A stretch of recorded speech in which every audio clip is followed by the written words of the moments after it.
Okay, welcome back to Script Camp. This is our new feature bootcamp session where we are focusing on action horror. And this is because it is October, so Halloween type of season. We like to do some spooky themed events and classes and even stuff in person, like this upcoming 26th of October from 12 to 6. We have a spooktacular horror writing event at Boyle Heights Arts Collective, downtown Los Angeles, that you can find a link to on our meetup page. So we hope to see you there from 12 to 6 to write a brand new horror feature outline by the end of that day. This is the start of an 8-week course that will take you all the way from idea to finished draft. So beyond just the outlining, this will take you through every week of actually writing those pages until you finish your feature. And we like to give a genre theme to each of our bootcamp classes, but you don't necessarily have to be writing in that theme. So you do not have to be doing action horror to be in this program or in the genre topic of any individual class.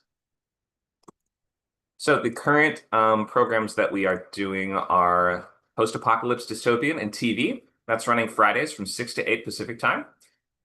Feature is this current session that's starting week 0 right now, but that runs for 8 weeks. So weeks 0 and 1 and often 2 are usually just free and open to the public. So bring anyone you want, and you'll get the overview of what the course will include and a lot of just the kind of core information and rules of that genre in those first introductory couple classes. Novel is currently running on Saturdays from 12 to 2, all the way through to the end of the year. So we are just crossing the halfway mark of that schedule. So we're going into week 7 of 12, and that one takes you all the way to completed draft of a book. So it's not too late to join. Even if you don't think that you'll catch up, you can always get some advanced information for the next session and sort of a head start, and you can start to get feedback and shape your idea and start to get it where it needs to be in preparation for the beginning of the following subsequent bootcamp, which they're all on a cycle. So as soon as they conclude, we start up new ones with the Friday and Sunday slots swapping. So Friday will become feature and Sunday will become series once these two conclude. Hope that makes sense. We do that in order to give all the different time zones of the world a chance to try out the different boot camps that we run.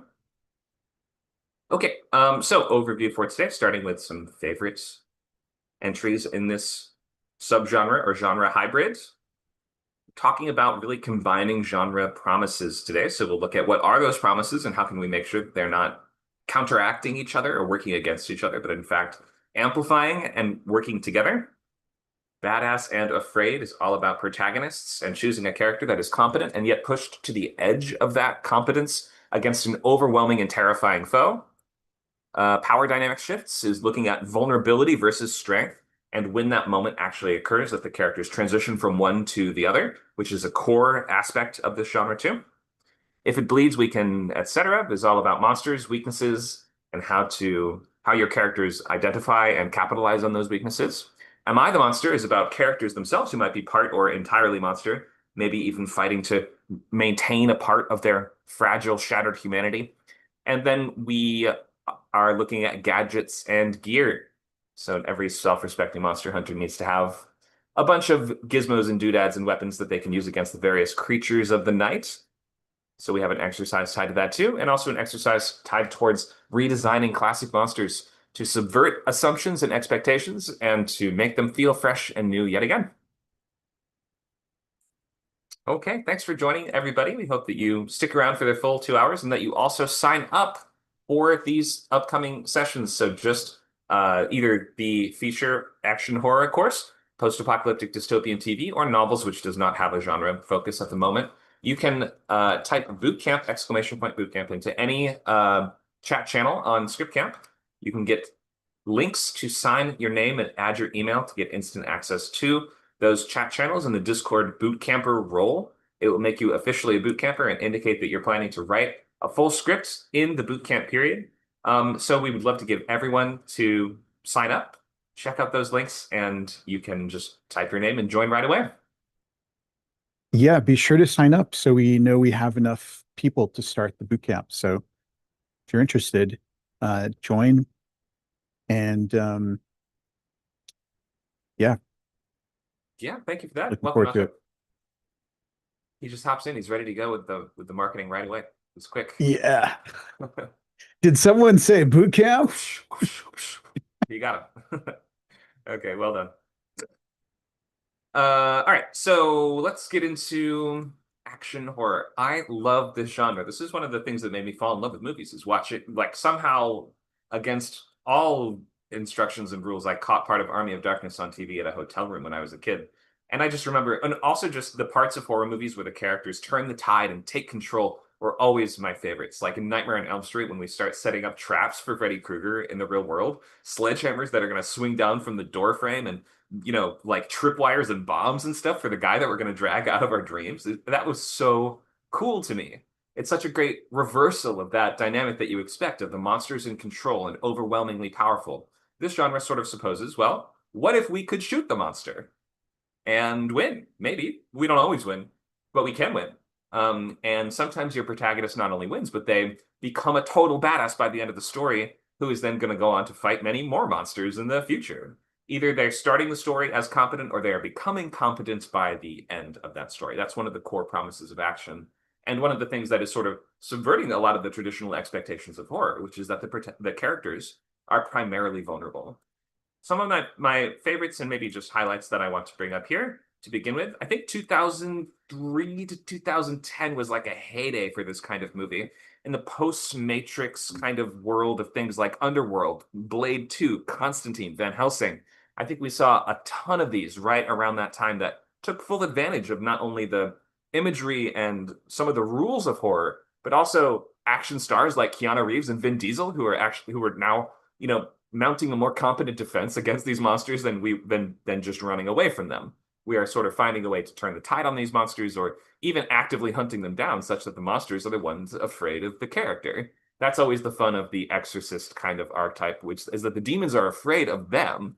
And to them, it's like a horror story from the demons' perspective because they're the ones who are being hunted down, stalked, and ultimately banished by Constantine or the others. So I think Constantine is an excellent movie with a fantastically done script. You even forget that like a third of it takes place in a pool, but it somehow really works and it covers a ton of ground. It manages its exposition and backstory really well, and I love how it portrays magic. Magic is flashy, but it's also constantly mysterious, and there's parts of it that you aren't really allowed to see. Parts of it that don't really seem to make that much sense, but they kind of make more of a metaphorical sense. And they seem tied to arcane rule sets that seem like they're really out there. Like it seems like we're following rules that really add up. So love how that movie handles it, and also just the character arc is excellent. Resident Evil series, are they masterpieces? No, but these are one of the ones that got me into the franchise as a kid. Resident Evil 1. This is one of those franchises that shifts more towards action as the series goes on, both because the characters become more familiar with the zombies and monsters and Umbrella Corporation weirdness. And also, the main character is some sort of genetically engineered badass super soldier who just becomes much more competent by the end of the first movie, to the point where she's basically an action hero as soon as the second one begins. And she's a superhero by the time we're to the third or the fourth ones. So this one actually transitions into post apocalyptic action from kind of more grounded sci fi horror. Kind of. Pitch Black and Riddick, I mean, I like these, but Pitch Black is going to be the first one in the series, and another one of these ones where the monster is kind of the hero is kind of the monster. He is an alien or part alien, I forget exactly which it is, but he is sort of like like a super soldier, like an enhanced guy with greater strength and speed, and he can see in the dark, and has an interesting sort of backstory and this very guarded, brooding sort of persona. It just works really well with this sort of movie. And unexpected things happen all throughout. You don't really know who's going to survive and who's not. I've got a couple more on here. I mean, I don't necessarily need to go into all of them, but I will shout out Peninsula, which we even mentioned a couple days ago as a great sequel to Train to Busan, which again takes it more in the action kind of direction. Characters are a little less afraid and a little more prepared and a little more competent, but it's still got scary parts and a zombie fight club sequence, which is just amazing. Gotta call that one out. And Aliens, I mean, most people would consider this to be the best action horror of all time. And it probably is. I mean, it's pitch perfect. It's got everything you want. It's got like the foundation of the first one, so we know enough of the backstory that we don't need to waste too much time on exposition.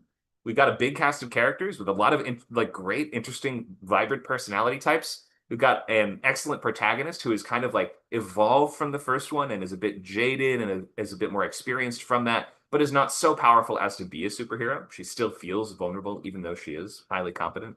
Aliens has got to be the best action horror ever made. All right, how about you guys? What are some of your favorites of this monster shooting genre?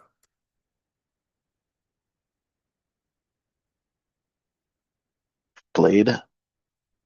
Blade, yes, love Blades.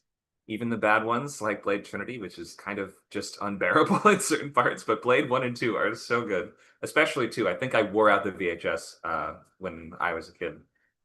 It is the Del Toro directed one with really unique vampires that their face sort of splits apart into a big mandible.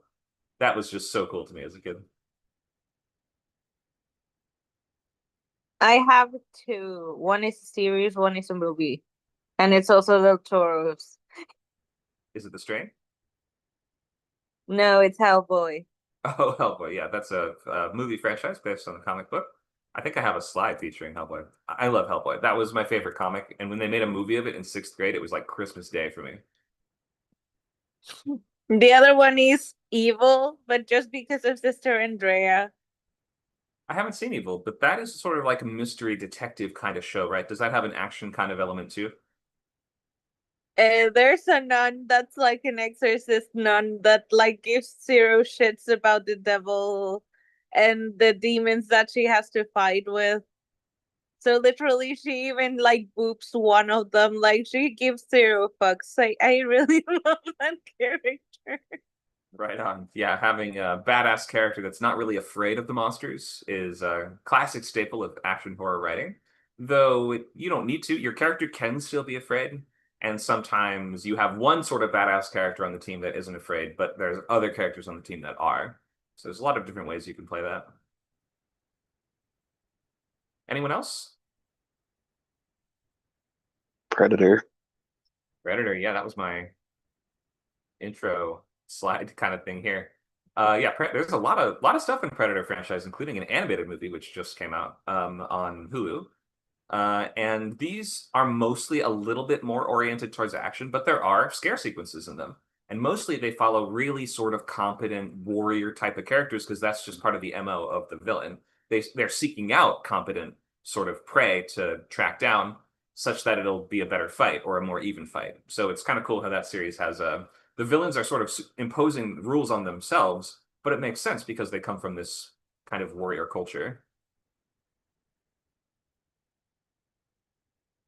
You think Yeah, they I would say qualify? Terminator. Oh, go ahead. Yeah, I would just say Terminator. When I saw it when I was a kid, the story was just so cool. It, kind of made me want to tell stories. Great. Yeah, Terminator 1, a lot of slasher kind of elements to it. It has what are pretty close to scare sequences. The later movies in the series pretty much lose the horror element when we we have Arnold on our side to shoot the bad guys with a big shotgun and stuff like that. But the first one, definitely really vulnerable main character and much more of that kind of like we're pushed to the edge of our rope, we're barely surviving kind of like desperation, which I think that makes that feel a lot more horror-ish. Luke, go ahead. Um, there's this movie that no one's ever seen with Dolph Lundgren in it called Dark Angel in some countries, and it's called I Come in Peace in America, and it is fantastic. It's sci-fi, action, horror, all of the things, and is about an alien drug dealer who comes to Earth pursued by an alien bounty hunter, and he extracts some kind of like super heroin from human spinal fluid that kills people. It's a really bizarre movie, An but alien it's drug very dealer. fun. Yeah, Oh my God. And he's being hunted down because dealing alien drugs is illegal, and they've hired like an alien cop essentially yeah. to bust him on Earth. The, Okay. it's essentially like a cops and robbers movie, but the cop and the robber are from a distant world Right. kind of thing, and they're fighting on Earth, and it's probably cheesier than you think it is, but it's amazing. That sounds very cheesy. So I'm guessing that's Yeah, exactly as cheesy as I would think it is, but the it sounds good.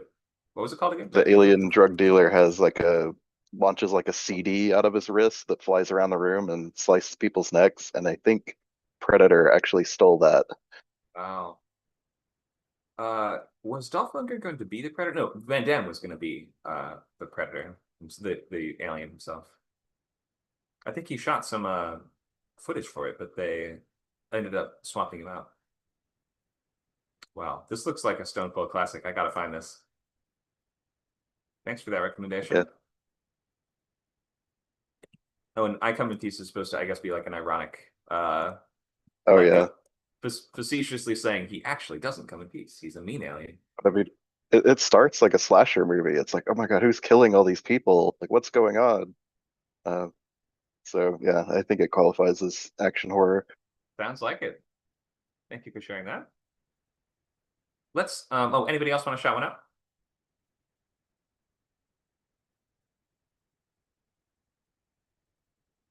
Okay, let's keep going. So let's start with the TV tropes definition. And as TV tropes is not like an encyclopedia, it's written in a bit more of an informal voice, as you can see. Monsters are attacking. The shadows are filled with creatures that want to drink your blood and consume your flesh. The virus has transformed most of humanity into ravenous creatures. Malicious spirits and demons want to take control of your body and feast on your soul.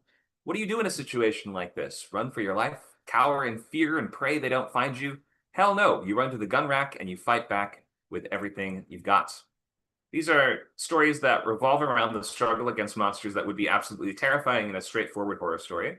And protagonists here can still be scared, but instead of being ordinary people in over their heads, they are prepared to fight back, either because they are more competent initially or because they gain that confidence and competence by the end of the story, perhaps through studying the monsters and figuring out their weaknesses and realizing, well, we have to be the ones to turn the tide.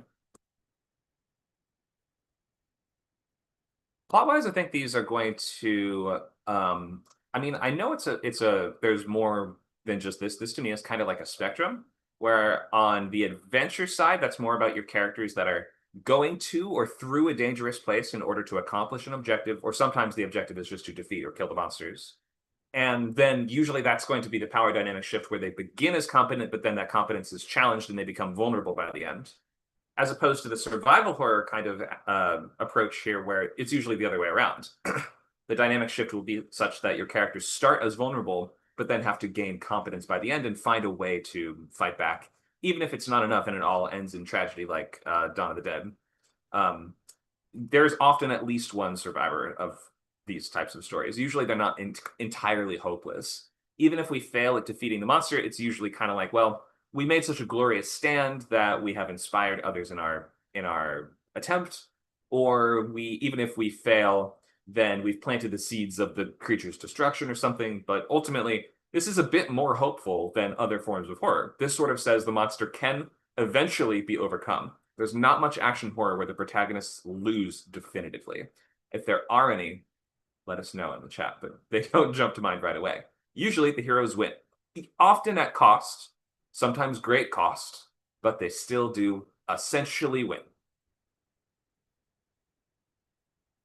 Kaiju stuff, Godzillas, and things like this. It does count, but it's basically its own genre at this point. Like there's such a history to these and so much crossover with things like anime or anime-ish kind of genre and Sentai and things like this that kaiju, it is not usually viewed in the West as that scary. There are certain entries within the genre like Cloverfield that has maybe more scare sequences. It's a kind of a westernized version of this, or even Shin Godzilla, which has some parts that are, or what's it called? Godzilla Minus One has some parts that are reasonably scary. But most Westerners would not say, "Oh, Godzilla is absolutely terrifying to me." It's kind of its own world. And then there's certain movies that they're close, but they either don't feature quite enough of one flavor or the other. That would be stuff like Edge of Tomorrow or Men in Black, which could be action horror if the characters were if it were presented in a little bit of a scarier way. Especially the mimics from Edge of Tomorrow. The main character starting as, although he becomes a badass Tom Cruise role by the end, he starts out as a sniveling coward, and the monsters are absolutely terrifying. So if there were just a couple more scare sequences, Edge of Tomorrow, I think would absolutely count. Men in Black could if they wanted to, but it leans more into comedy than horror.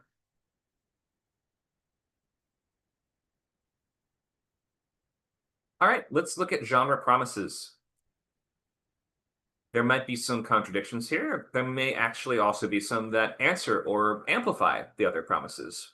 But we have to correctly identify how each genre is working before we can see how they can combine.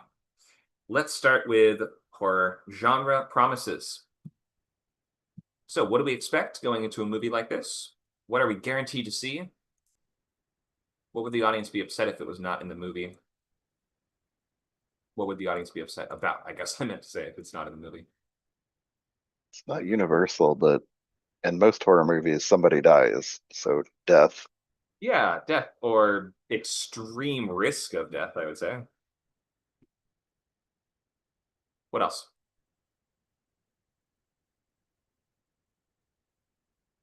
Suspense, I don't know, creepiness, that kind of thing, atmosphere.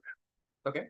Suspense, atmosphere, like scare sequences, we'd say. What else?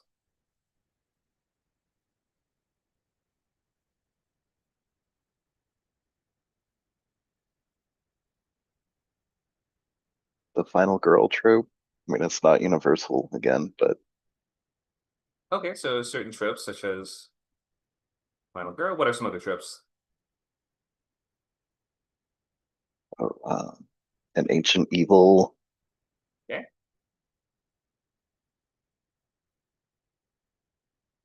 Anyone besides Luke want to shout out some genre promises of horror, and then we'll do action after. Um, it would also be like a hunting or some hunted stuff. Hauntings, like okay, so ghosts or spirits. Okay. Any other genre promises here?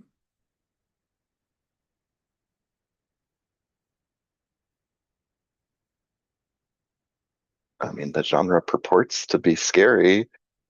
I think we've already mentioned scares, though, scare sequences. That would Right. include jump scares and things. How about High the tension? tension? Okay, yep, I think we've got that under suspense and atmosphere, scare sequences. These are kind of like the emotions that they're targeting or attempting to create. What about the endings? Do they usually have happy endings or sad endings? Usually it's a false victory. It's like, oh, the horror is over, or is it? Yeah, false victory, downer ending.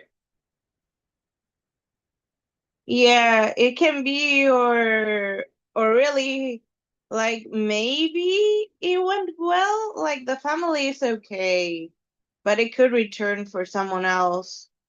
Or it could be really bad and everyone dies, kind of thing. Sure. Yeah, protagonists can die or fail.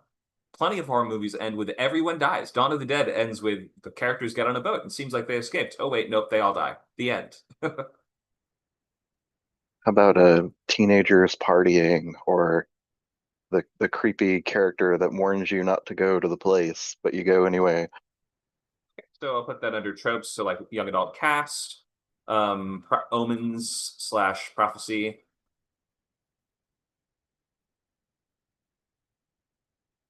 Okay, let's do one more. How about the protagonists in horror stories? Any expectations or promises we have about them? They're usually ordinary people. Yeah, ordinary protagonists. Sometimes they are like someone that is like really has a problem with this particular type of monster or whatever it is, right? Oh, sure. So like a This traumatic, this threat is yeah, Mhm, backstory or phobia, mhm. psychological scars of maybe something linked to an incident like this, which would make the horrific scenario kind of bring that to the forefront somehow. Yeah. Or like they don't believe in this particular thing, maybe. Sure. Connection to monster question mark. All right. Some good trips. Let's do action now. So we've got some core pillars of the horror genre. Let's ask when we go to see an action movie, what do you want to see? What does the audience expect?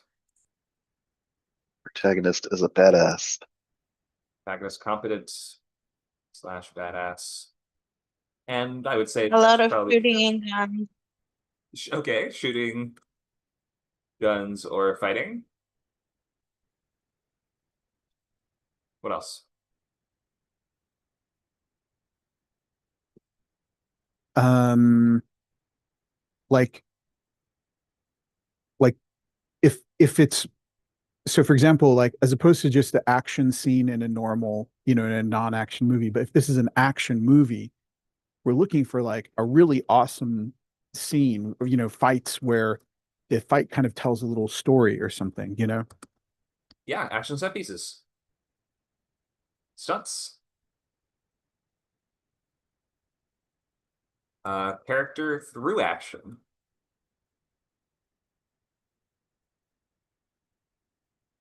Any more action tropes? Explosions. Okay, explosions. I'll put it under. Or I'll put it next to shooting Um, guns fighting. awesome one-liners. One-liners, okay. Consider this a divorce. All right. Awesome character moments that highlight their badass qualities. And how about the endings? Usually happy ending. Yeah, happy ending where we essentially we win. Or or they sacrifice themselves to save the little kid or something. Yeah, victory, like all out victory or heroic sacrifice, or kind of like a tragic, inspiring war story. It would be kind of the sad version of the action movie.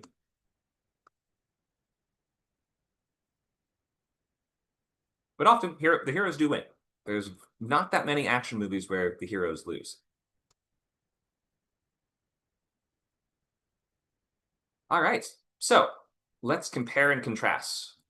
In horror, we have ordinary protagonists who are vulnerable and often the storylines might highlight their trauma, their phobias, or their psychological scars. We have amped up the stakes to life and death, and characters either are dying all throughout the movie or facing the extreme risk of death. I think that's common in both genres. Suspense, atmosphere, and scare sequences, which would I think that we might be touching on our first contradiction there, but we will come back to it. Um, Tropes: Final Girl, Ancient Evil, Hauntings, YA Cast, Omens of Prophecy. There's more tropes than we could shake a stick at.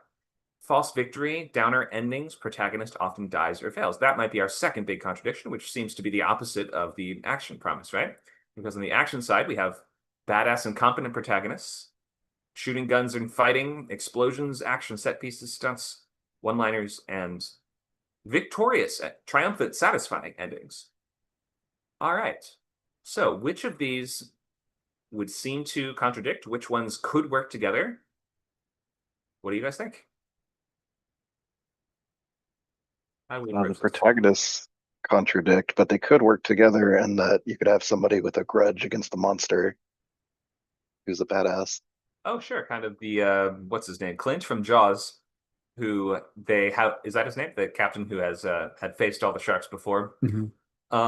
The yeah, character that has that comes up in the creature feature all the time. They have some sort of experience with the monster and they survived it, or they were the only survivor of it, and now they're trying to warn everyone about it, or they have a little bit of experience with it that have put them on its trail, and now they're trying to seek it out and get revenge. There's a guy in Independence Day, kind of like this, with the crop duster who ends up at the end sacrificing himself to blow up the alien ship. So yeah, I think having characters that rise above that vulnerability or that trauma, and they sort of take action in response to it, or despite the fact that they're inhibited by it, that can become a core part of their arc. A way that we can make those things work together is you tie that into the character's personal journey and have this overall be the story of them finding confidence, overcoming fear, or finding something to live for or fight for. What else? What are some other ways these promises can interact, either in a way that seems to contradict each other or a way that they can support and amplify each other?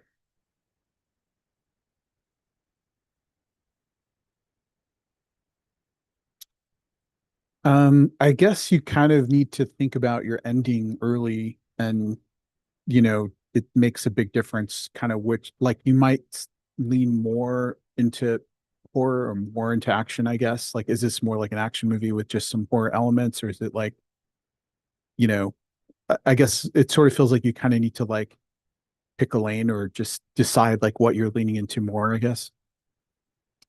Yeah, definitely. The I mean, with if you lean far enough into action, it might end the story with something like, "We eradicated the evil, and now it will never return." Good job. You did the right thing, and you didn't even pay that much of a cost. You rose above your fear, and you picked up a big sword, and you did what needed to be done. That can work in action horror. Or it can be the opposite of that, where it's like we were being attacked by monsters, we tried our best and we gave it all we had, but it just wasn't enough and we were overcome. Or the middle ground between those is we did rise up against the monsters and take the fight to them, and we suffered great, perhaps permanent costs as a result. That cost might be all my friends died. That cost could be I myself got turned into a monster along the way. I don't want to spoil which movies do this, but there was a recent one that I want to call out. And then the final cost being like the morality. Like, did I become a monster, so to speak, in the methods that I used to defeat this beast? And what is that, very famous quote? You should take care when you stare into the abyss, not to allow the abyss to stare into you, which is sort of to say, as you fight monsters, you have to be careful not to become monstrous yourself. But some characters ride that line within this genre and they lean into it. Some of them are like, no, I'm a monster. It's okay. And they don't really care about maintaining their humanity. So that's a really interesting push and pull within this genre, especially if the monsters are, if the heroes are sort of part monster themselves. And we do that all the time. That is a really common trope here. Even stuff like Buffy the Vampire Slayer has like characters on the good side that are monsters or part monsters or shape-shifting monsters, and they are able to rise above their monstrous nature. All right. So, badass and afraid. Protagonists here are competent. They have to be, or else they just wouldn't survive. They wouldn't be able to make it through the movie if they are not competent enough to at least run away when the movie starts. But this is going to be focusing on characters that find a way to take the fight towards the enemy, whether they team up with an expert of some kind. This would be like the sort of the like kind of love interest in the first Blade movie. She is an ordinary person who gets introduced to the world of vampires by Blade, who is our sort of half vampire monster hunter. This is a pretty common trope that stems from the pulp tradition of man of action, woman of emotion. A lot of action horror does use this kind of idea of we have, and it doesn't have to be gendered, but it often is, the male character who is sort of aware of the secret underground world and stuff like this and needs to be the one to induct the female character into it. And she's the one with more of the emotional arc, and he's the one that does more of the physical stuff. The Mummy is like an example of this trope just played completely straight. And Edge of Tomorrow is sort of the flip of it, isn't it? Where it's like woman of action, man of emotion, which is kind of cool.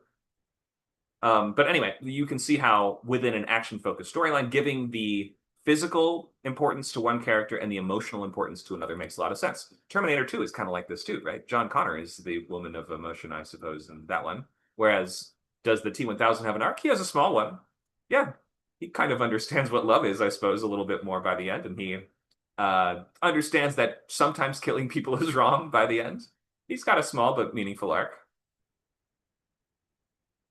But in this genre, we can also survive and live on to fight many more monsters after this. Sometimes tons of them. If you're Dante from Devil May Cry and you just the Babadook is like a warm-up enemy for you. One of my friends back in college used to say that horror movies would really scare him until he just imagined Dante there.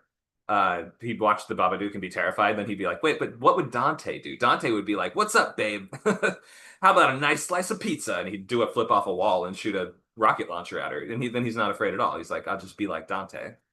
So there you go. The heroes here could be professionals.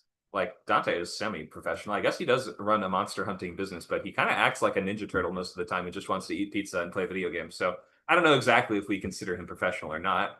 In any case, they could be professionals who deal with threats for a living, like X-Files or Hellboy. Or they might just be normal citizens who have to overcome this fear and rise to the call of action, like in Tremors. Heroes are usually less initially competent, though, and have to research and prepare for their encounters and put in more of that active role in going to the library and looking up the monster's weaknesses and going and investigating and interviewing witnesses to find out the monster's vulnerabilities. So there's often an investigative element in these stories, sometimes even bordering on noir, like Constantine. Monster hunting, though, is the key here, where we are taking the fight to them, and we need to find some way to exploit the monster's vulnerability, even if that vulnerability is just kind of like bullets. So the two major power shifts and dynamic that I've mentioned that I wanted to highlight here are either start the story vulnerable and become competent, or start overconfident and powerful, and we're taken down a peg in the premise scenes until the characters are left running scared for the rest of the movie, until the finale where they will finally find a way to turn the tide, like the collection. The Raid Redemption actually features elements of action horror as well, with some straight up pretty close to scare sequences where the main character is a police badass who can fight 100 guys barehanded and kill almost unlimited numbers of enemies. But there's still parts where he has to hide in the wall. The bad guys are looking for him, and he has to be quiet as they're like sliding a machete through the drywall, trying to stab him. We still find moments of extreme vulnerability and fear for the heroes. And over the course of the story, they become more and more vulnerable.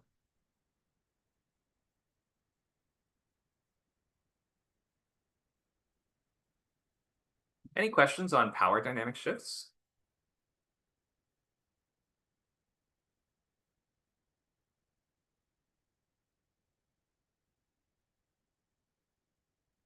Okay, okay, we'll keep going. So Oh, go I ahead. guess I have a question. And you said in action, the characters become more vulnerable, but it seems like in horror they might become more confident at at least a few examples I can think of. Is that another sort of genre difference? Wait, so go through it again. So I think In go ahead. in horror, we kind of start out more vulnerable but become more confident. But in action, we start out more confident and become more vulnerable. Is this am I right to think this, or is are the arcs more similar in the two genres? I think it depends. I guess this slide that I have here is referring specifically to action horror, which is bridging the gap between those two. So that's why I think we are transitioning from one to the other, but you can go either way. Usually in action horror where they're about more professional characters, they will usually start as overconfident, but then have that confidence broken down as they encounter the enemy. Either because the enemy is more overwhelming than they thought, or it's just something that they didn't expect it to be at all. Like they go in thinking it's going to be criminals and it ends up being vampires or something like this. And then the opposite approach is, it is more in the horror kind of world where the characters start as vulnerable, but they do gain competence and confidence by the end because they figure out what the monster is and how they're going to defeat it. Like I mentioned, the Nightmare on Elm Street finale, which is just straight up action. Essentially, we're setting traps for Freddy Krueger and setting him on fire and stuff like that. So we're not really afraid of him anymore. So yeah, the individual genres, I mean, if we pull them apart, there are sort of like different dynamics and shifts that can happen within action and horror separately. But I guess this slide was specifically talking about the genre mashup that we're looking at today. That makes sense.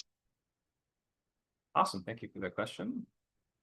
Anybody else want to ask a question on power dynamic shifts?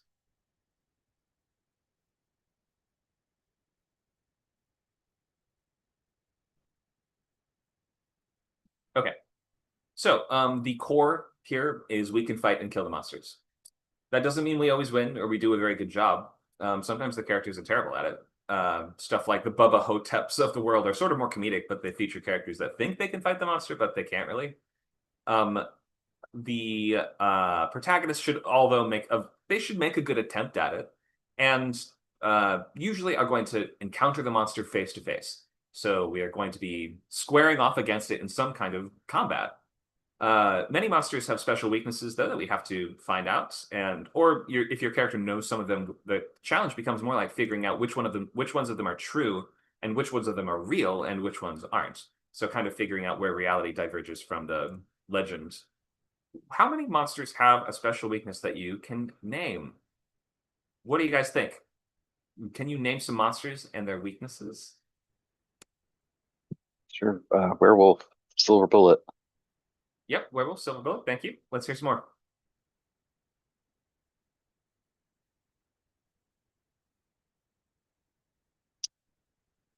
Jaws.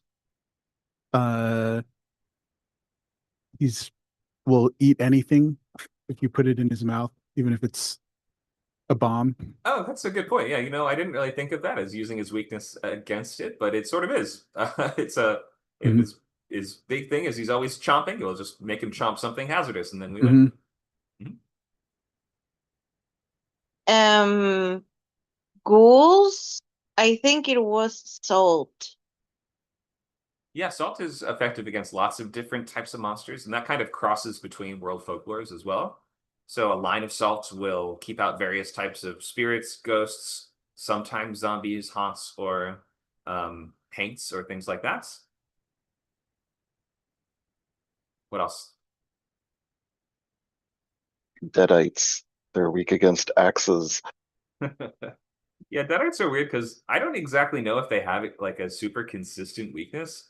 In the movies, basically, they say you have to completely dismember them in order to defeat them. That doesn't really feel like a weakness as much as it feels like just, in fact, a representation of their strength.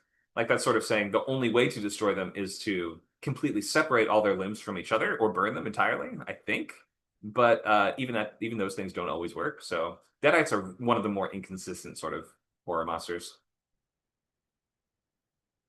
Medusa mirrors. Mirrors, yeah, gaze-based weapons sometimes are reflected by mirrors. Which is ice fire, usually, or water, depending on what you. Sure. Wizard of Oz rules, it'll be water, but sometimes running water can act as a barricade against various types of monsters and spirits. Water or running water are seen as kind of bridges between the natural and the spirit world in a lot of different world folklores. How about zombies? Shoot him at They, Shoot them. And Yeah, yeah, damage the they brain in a also bunch of often different. have a weakness in that they're kind of slow. Yeah, they're slow. They degrade over time, so you can wait them out and they will fall apart eventually in many versions of this. And a lot of zombies are weak to fire as well. Yep, zombies just being human bodies essentially, they can be burned, and they're already decaying or degrading. So you might imagine they would burn quicker or better. Also, zombies are just very dumb, which is another weakness we can leverage against them. They're mostly weaknesses, but their great strength is almost overwhelming in that they have almost unlimited numbers on their side, and also they never get tired and they don't stop. And sometimes they're a bit extra strong as well. Sometimes they have crazy mutations and things like that, depending on the series, like Resident Evil. The book World War Z exploits that weakness a lot. They lure zombies into traps or over the edge of buildings and things like this, just to exploit their dumb, like pathfinding behavior. That's funny. That's funny. That's a video game term, but it applies to sort of automated behavior. Yeah, definitely. Yeah, World War Z book uses traditional Romero style slow, shambling, walking zombies, whereas the movie does like 28 days later, Train to Busan on crack, where they can all run 100 miles an hour and pile up on each other like insects almost. So very different approach between the book and the movie. If you've ever played a Witcher game, every monster has a very specific type of weakness. Mhm. Yeah, that's a big part of the sort of monster hunter genre is finding those specific weaknesses and sometimes having a big wall full of every different weakness that could be used against the different enemies or a belt, a utility belt of some kind. Kind of like how Some of them Batman. are, Go ahead. some of them there are are a lot of fairies strange. that are weak to iron. Iron. Yep, for sure. Go ahead, Luke. Uh, some of them are strange in The Witcher, like to defeat a Striga, you have to sleep in their crypt for 24 hours or something like this. Oh, weird. Okay. I wonder how it knows that you slept in its crypt. Is it like It's just Bernstein Bears? folklore rules. They Right. don't make sense. Yeah, some creatures and monsters in Slavic mythology, they have to count all of the grains of rice in a bag or like stones in a bag or something like that. They have like an almost obsessive sense of order and ritual and rules, and they have to know the specific number of how many things are in the bag before they can attack you. So you leave a bag of rice at the base of your bed. Any other vulnerabilities that you guys can think of? Go ahead. The aliens from Signs are weak to water. Yes, much like the witches from Wizard of Oz. Any other alien weaknesses you can think of? The Blob is weak to cold. Yeah. Yep, the blob is weak to cold. The tripods or the aliens and the tripods from War of the Worlds are simply killed by earthly bacteria. Music. Music. Is that the Quiet Place that you're referring to? Heart attack. Oh, Mars Attacks. Yeah. Yeah, I forget why that was. I think it's the specific frequency of, was it opera that they play for them, and the opera kind of makes their heads explode or something No, like that? What did they play? no, it's a really bad song. I'll look it up. I don't want to give the wrong. Oh, just a bad It song. is. Okay. For some reason, I thought it was opera, but maybe it's just the quality of the music that they can't stand, I suppose. All right. So thank you for all these suggestions. It's a song called Indian Love Call by Slim Whitman, 1952.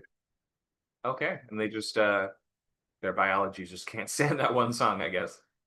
I forget how they come to that. I've seen it a long time ago. I can't remember how they come to that conclusion in the movie. So our Grandma's music. it's what? Grandma's The music? grandma's, yeah, her favorite music. Oh, That's how they find out. Like, yeah. that's right. So, in these sorts of movies, your monster hunter type of characters, they're often trying to take advantage of these weaknesses in unique ways that are kind of unexpected and that we haven't seen exactly before. When I was a kid, I loved how they just put holy water in squirt guns in Lost Boys. What a brilliant idea. And then all the preparations they do, they end up having to be leveraged in a slightly different way because they get like a bathtub full of holy water and they fill up squirt guns with it. It doesn't work as well as they want it to, but then later they have to push a vampire into that bathtub. That I think is often the core of exploiting vulnerabilities and using gadgets in movies is finding an initial context to introduce the gadget. Then we kind of forget about it for a while. And then when it's later used, we have to use it for a slightly different function than it was initially conceived of for. So you have to sort of twist the context and get creative. I have an exercise and slide on that coming up. Am I the monster? Another part of the core fantasy of the genre is that trauma is kind of downplayed. So I kind of mean a couple things by Am I the Monster here. Both your character literally having monster parts or being half part monster himself, or also this moral monster, right? Your characters in this genre don't typically, they might be haunted, tragic badasses, but they aren't really losing sleep over every individual zombie or vampire that they're killing. They aren't really getting that traumatized once they pass a certain point of badassdom. It's like they can only take so much trauma before they evolve into, like, Ripley, for instance. In the first movie is pretty traumatic for Ripley, but you kind of get that after that. She's used to xenomorphs by now. She knows how they work. She knows how they work better than anyone else. She's the most experienced xenomorph slayer in the galaxy's ever seen, really. And as a result, we don't really have to keep up with the accumulating trauma. Like, after a certain point, we sort of understand the character either numbs to it or they are just sort of like inoculated against it. Although the accumulating weight of the people they failed to save can weigh on them, or they themselves might be a monster fighting to maintain a shred of their humanity. Like Blade, for instance, he wants to sort of stay connected with his human side. Though this doesn't play a huge role in the movies. This, I think, more comes up in the comics and other sorts of media, but like, Blade does crave to still be seen as human and to still perceive himself that way too. But at certain times needs to reject that identity in order to say, no, I'll be the monster now. And that push and pull is at the core of a lot of protagonist dynamics here. Solomon Kane is another famous kind of like uh, pulp adventure horror kind of character that he himself constantly is sliding closer and closer into becoming this monster himself. Morally, that is. Oftentimes, though, these characters have to sacrifice normalcy for some kind of greater mission. They may not be they may not be continually traumatized by it, but at a certain point, they do say, "I'm going to separate myself from the rest of human life and existence and dedicate myself towards essentially slaying demons, because I'm the only one who can. I'm the only one, competent enough to be able to, and I'm the only one who's going to take on this responsibility. So I will sort of take on this downfall. I will become this sort of dark protector kind of role because I'm the only one for the job." It could bother them, or they could be stoic and uncaring about it. And that's just part of a lot of iconic characters of this nature. They just are sort of beyond caring about that. That might be part of their backstory, but when we meet them in their more iconic state, they're not really getting that traumatized or brooding about the monsters they're killing. they usually have kind of one core trauma in the past that keeps coming back up for them, but they're not like adding new stuff on the bill. Gadgets and weapons. Or actually, let me actually pause because I haven't taken questions in a few slides. So any questions or thoughts on this concept of am I the monster?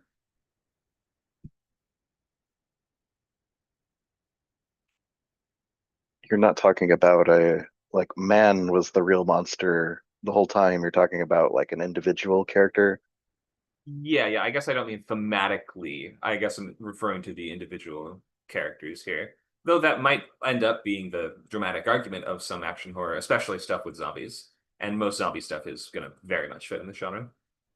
Do you have examples of like human characters that this applies to, like maybe Constantine or uh, I can't think. Sure. Yeah, How about vigilante. possession? Go ahead.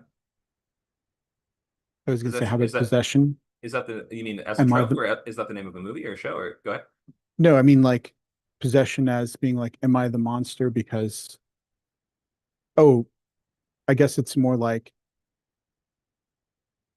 is the human the bad guy versus Right. am I a monster because I'm possessed? That's more, it's different, quite different, I think. Well, it could be that they could have a monstrous element to them because they are possessed or partially possessed. We see characters Mhm. like that sometimes where they are carrying some kind of spirit within their body that they either can't get out or they want to keep it there or they're utilizing its powers in some kind of way. Like Venom is basically like that. Mhm. I forgot Luke's question though because I went right into this other one. What was your Oh, sort of examples. Mhm. Examples that are human, like maybe Constantine, Yeah. feels like he's the monster.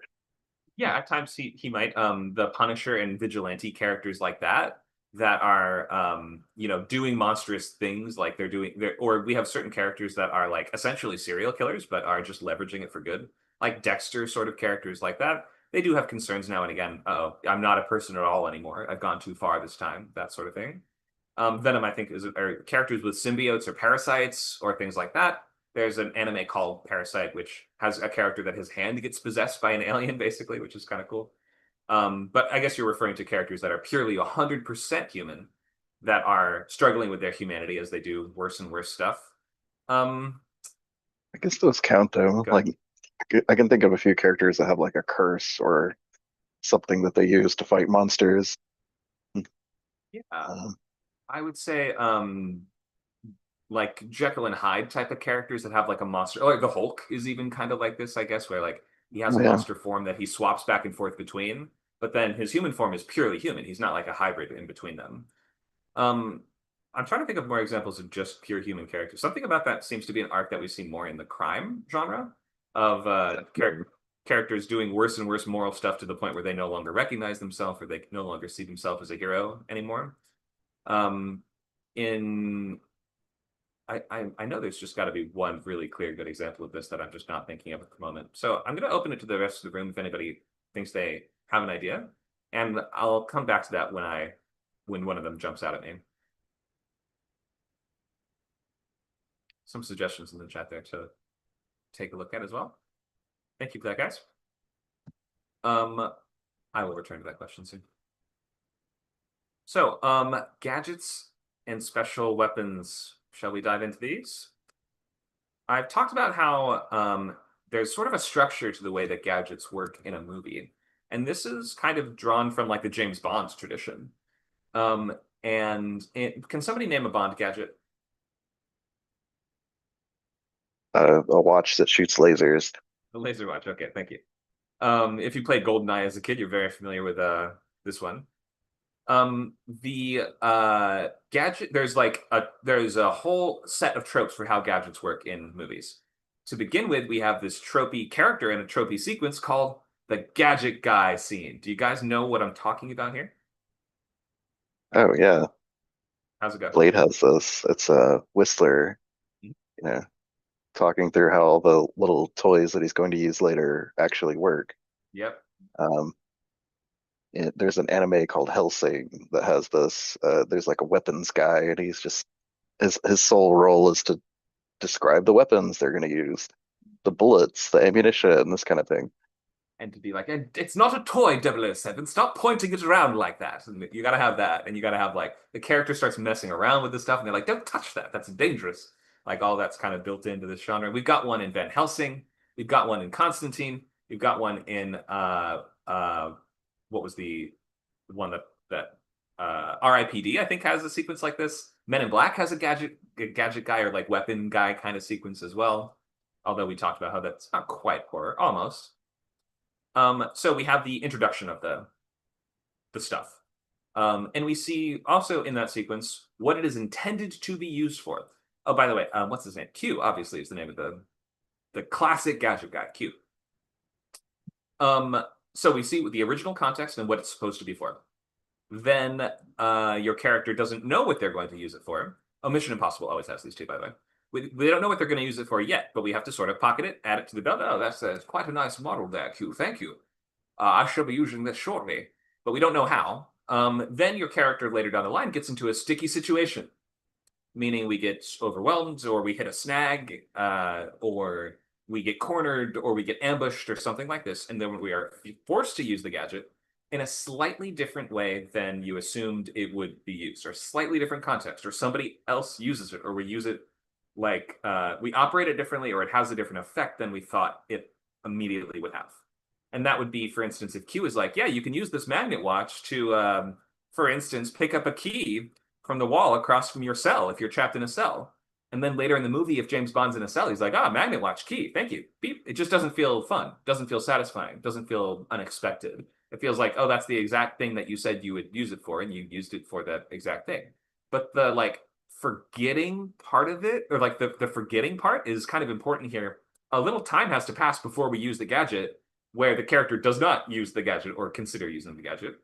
And then by the time it comes back up, it feels like the character solves a puzzle with it, or we look at it as a problem-solving exercise where we use the tools that we've been given and recontextualize them somehow. So let's look at an example here. Your hero tries to or they can even try to use it for its intended purpose. Then they have to improvise. That's always fun too. So there's your magnet watch. You can get that you can use that to get a key later. James Bond is in prison. He tries to use it to get the key, but the guards catch on. They're like, nice try, super spy. And they lock up the keys. And they're like, now you're doomed, idiot. And he's like, well, that was just a distraction to get you, the guy with grenades, to come over here. And now I can get the pin from your grenade with my magnet watch. So it's a similar use. It doesn't do anything new. It's still doing the same exact type of thing, but we're using it for a slightly different effect than we would have been able to before. And therefore, it feels surprising. It feels like your hero did something clever. That's the key to using gadgets. Your hero has to be clever about it. And we want to see them do something that we wouldn't have immediately thought of. Something that feels like a natural use of that thing, but that, oh, of course you could use it like that. Like we want to be caught a little bit off guard by the way that they apply it. Or sometimes just by the fact that it will be useful at all. Sometimes the useless gadget that ends up being the noisy cricket, the most important thing of all in the end. How about this? Freeze ray. The Q is like, you can use this to freeze your attackers. The sticky situation. We get cornered, you're chased by the bad guys. We get, we're being pursued into a church. We don't have enough ammo to fight them all. We don't even have enough freeze ray juice to freeze them all. What do? Well, okay, your hero climbs out underneath a balcony and freezes himself to the wall. And therefore he can hide out of sight until the bad guys leave. There we go. Could you use the freeze ray on yourself? Or just use it to freeze somebody part of the way, or freeze something a little bit. There's always a different way you can apply those basic functions of the gadget. Okay, makes sense?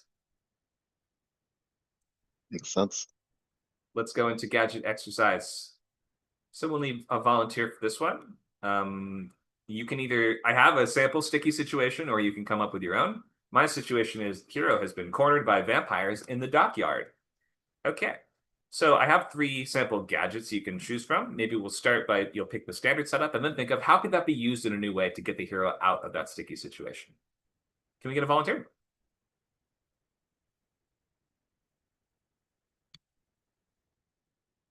I will, but I think people might be tired of listening to me at this point.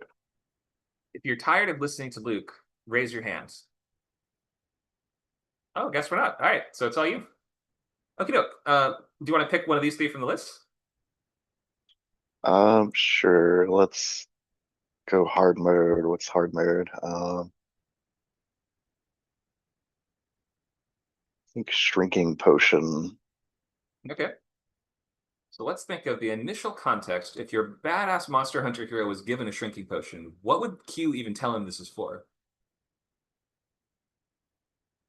Um, so you can squeeze through tight areas. You can crawl through, pipes or uh, I don't know. How small do you shrink? I guess would be the question.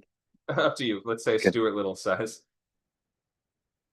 so you can like fit through gaps in a fence or I don't know. Just use this to penetrate the perimeter, you Okay. know, So to it's go where only rats can go. where no man has gone before, only rats have. So in that case, you're pitching the initial function as infiltration. So you're going to use this to get past the enemy defenses and access their castle or their stronghold, and then you can strike at the vampires within their own base. All right. So your sticky situation is the hero has been cornered by these same vampires in the dockyard. So now we're not able to infiltrate with it at all. We have to find something else to do with the shrinking potion. What do you think? Well, the obvious thing would be to use it to hide or escape. Um, so let's find non-obvious ways to use it. Maybe there is a dockyard worker that we could give it to perform some kind of task at a specified moment, whether it's a distraction or he's going to um, I don't know, he needs to fit through the fence so he can push the button on the crane and drop the shipping container on where the vampires are standing, something like this. Okay. Um, We use it on someone else. I think that's a good subversion of the any gadget is, well, do we have to use it on the same target or can we change the target? So yeah, what if we give it to an assistant? We can have them do a task for you as they're smaller. Maybe we could find a way to give it to the enemy. yeah, you can give it to I don't know. Is there a way to give it to one of the vampires and then use them as like a blood grenade or something? Like, I don't know. That's not really their weakness, but um, Yeah, not sure about like that depends on your vampire rules, but it's a fun concept and image. Blood grenade, I like that. I would also ask when the shrinking potion wears off, what happens? Because then oh yeah. you could shrink a bunch of tigers from the zoo and have them in your pocket, and then be like, "Go tigers!" Or you could shrink the vampires and put them in some kind of, like a safe or something. And when they expand, they can't break through the safe, so they They get die. pushed in a cube shape, and then you have like a cube of Yeah. like 10 condensed vampires. That's pretty cool. I would put if I were Blade, I would put that cube on my wall. I would cast it in resin, and I would just keep it on the wall of my what do you call it? Vamp hunting shack. Turn it into a coffee table. Yeah, I'd make all my furniture out of like calcified vampires that I've laminated or covered in some sort of resin. That's great. Nice work there. What else? Let's do one more. Do we have another? Somebody else want to give it a shot? Or are you gonna make Luke do one more?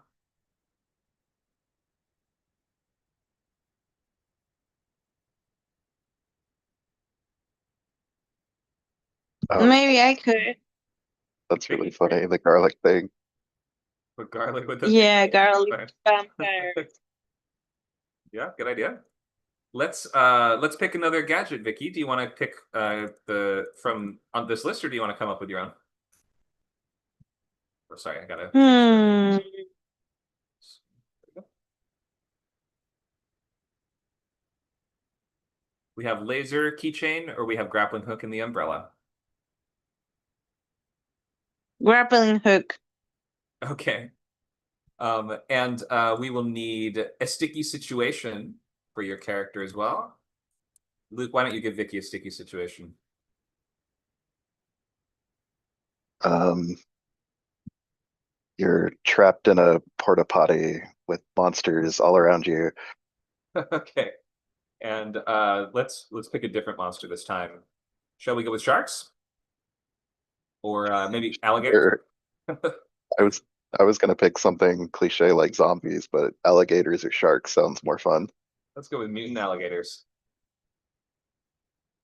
All right, yeah. I You're going to mean, use a grappling hook in a confined space. open the door and attract the sharks with a grappling hook. So they die out of the smell of the they have really keen sense of smell, Right. sharks. Oh, we were doing alligators. So if they get inside the porta potty, they're going to die in there. Well, how many sharks are going to fit in the porta potty, do you think? And are you going to be in there as they're entering?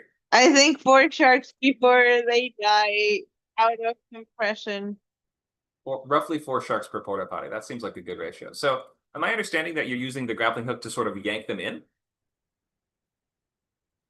Yeah, and leverage really, like exchange myself for one of them and like be outside and the others just follow suit because they're like I'm thinking of a hive mind shark thingy. Oh wow, a hive mind shark. That could be. So you're sort of using like a fishing line. Like you extend the grappling hook down into the water, you hook a shark, Yeah. and you reel them in. Okay, I could see it. Yeah, and with the force of the shark, I jump outside the porta potty and I escape. Yeah, I can't. Yeah, that seems like it would definitely work. I can't think of any issues with that plan. Nice work, thinking. Yeah, hard to think of how you would leverage a grappling hook within a confined space without somehow opening up that space. I wonder if you could also maybe even like punch a hole through the roof and then use that somehow and like grapple the entire porta potty to swing off a crane or something. Could be kind of neat. Could also go disastrously wrong if the Jackass movies I've seen are any indication. All right, good thinking there, guys. Thank you for that. So I've got one more exercise on new takes on old monsters. And then we will, I guess I was starting to make a slide here. I did not end up adding text to this slide. Well, I'm going to keep it anyway because I like the movies in the picture. So then we will go to questions and open lab. So if you have an action horror project that you're working on or just any feature concept for the upcoming boot camp, you can get feedback on that today.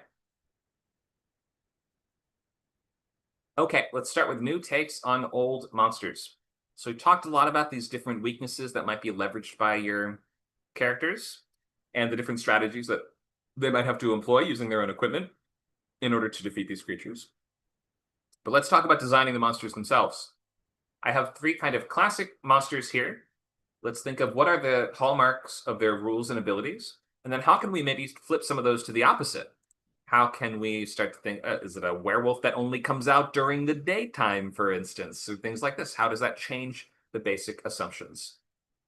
Okay. So the 3 suggestions I had were werewolf, giant spider, or Godzilla. Let's get a volunteer. Somebody else want to step up?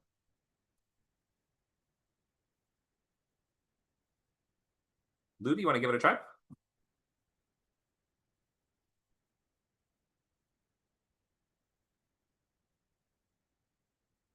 How you doing? Um, let's see. So pick a monster.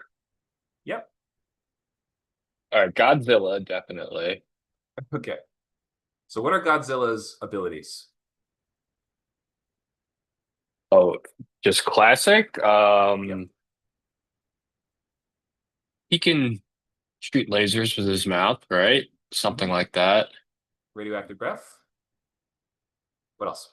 I guess like really hard to kind of impenetrable, really scaly and whatnot. Pretty much invincible. Okay. What else does he got? He's really, really big. That's a good one. He's, yep, freaking huge. He's Frickin' huge. There you go. Anything else? Uh, radioactive breath. Is there something I'm missing? I'm trying to think. There's a couple other little rules. It's okay if you don't know them all, but he eats radiation in order to power up his Oh, radioactive breath. okay. He also can sometimes do this tail slide move, but I think that might only be in the older movies. He leans back on the tail, and he sort of like gets up on his back and like bends it underneath him, and then he just slides forward. I have no idea the physics behind why that works, but he does that in some of them. I've seen it. That's in the Mystery Science Theater Yeah, opening sequence, him you sliding with got his it. Yeah. tail. I think it's from Son of Godzilla. Oh. All right, so that's I think a pretty good catalog of his abilities. Sometimes he can do a little bit more, but that's the main stuff. All right, what are his weaknesses? Godzilla's weaknesses. Uh, in the Matthew Broderick version, they just shoot him with missiles, but uh, yeah, conventional. I don't know how they stop him in the original. Is it like, hmm, I don't exactly remember either. How uh, did Godzilla stopped in 1954 original? is it electricity destroyed by the oxygen destroyer? A super weapon to remove oxygen from the water and yeah, I guess suffocate him. Yeah. So I That's guess that must kind of a be weakness is go ahead. Yeah, uh, oxygen stream. We have asphyxiated. you know, yeah, so it wouldn't be a Godzilla movie without rooms full of scientists. That's like half the movie where they're talking about how to destroy Godzilla. So weaknesses, rooms full of scientists, and that somehow leads to uh something. Okay, so scientific super weapons that we have to develop basically on a movie by movie basis. It's not going to be like one thing that works every time. Yeah, and in I think it was Shin Godzilla, they just like freeze him somehow. Freezing, yeah, like maybe Um, liquid nitrogen, I think. Something like that. Kind of like how we get rid of the blob. All right, so we've got our abilities, got our weaknesses. Any other special rules or considerations here? Um, Come from the Special ocean rules. would be one of his rules, right? He sort of comes from the ocean and returns to the ocean when he's done. Hmm. What else? Another one. Special rule. Again, in the Matthew Broderick version, they get a lot of fish, and he eats the fish. He smells the fish. Okay, so maybe eats huge amounts of seafood. Hmm. Also, in the Matthew Broderick one, Godzilla he's either hermaphroditic or a some kind of like self-reproducing female that lays eggs, right? Right. And it totally wasn't a ripoff of Jurassic Park. Right. So I think that the maybe they were even referring back to this. Maybe if dinosaurs actually did do something like that, maybe they're kind of tying it back to some kind of common ancestor on purpose. I'm not sure. Wasn't it frogs? Wasn't it in Jurassic Park? It's because they have the frog DNA and frogs Is that what? can. Oh, okay. That might I be it then. In that case, you're right. In which case, it does feel think sort of out so. of place in Godzilla. You're correct. Mhm. Any other rules? I think we covered most of it. What did we miss? Anyone else? Mhm. Um. Kind of drawn Oh, to destroy other city. giant monsters. Oh yeah, fights other We monsters. forgot. He fights other monsters. We forgot that for a weakness. Right. Other kaiju, really. Yeah, that's kind of Other both an cut. ability and also a weakness of Godzilla. He seems sort of drawn to fighting other monsters and also maybe drawn to destroying cities.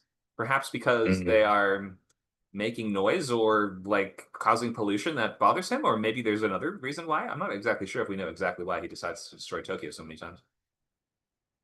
I'm sure there are many different reasons. There's so many movies. Right. There's got to be some novel from That Godzilla's perspective that really gets into his thought process there. would be pretty good. That'd be cool. I'd love to see a kaiju book from the POV of a kaiju. Somebody write it. Hmm. All right, let's subvert something. Let's pick one of these things and choose the opposite. Uh, well, I think in Tail Slide he slides on his head, but Okay. that's not. That slide could be funny. Good slide, breakdancing. Um, let's see. Maybe this is comes from the ocean. Maybe he comes from the desert, Cool. something like that. Okay. Desert Godzilla. That'd be neat. So some sort of kaiju that maybe was hibernating under the desert surface for thousands of years or something like this. Mhm. That maybe could be like a He's trying to Tremors. destroy cities. Maybe this is a kaiju who doesn't like small towns and just Oh, goes okay. to Sounding small more and more towns to more destroy them. like Tremors, isn't it? Oh, Yeah, so yeah, okay. Tremors is awesome. Yeah, I love this series. What else can you say? Let's keep changing rules till it feels like a completely different creature. So instead of breathing Absolutely. radiation, what's a different choice? Um, well, what is radiation? What else do we got? He parts radiation. Okay. Parts, radiation. What else can we subvert?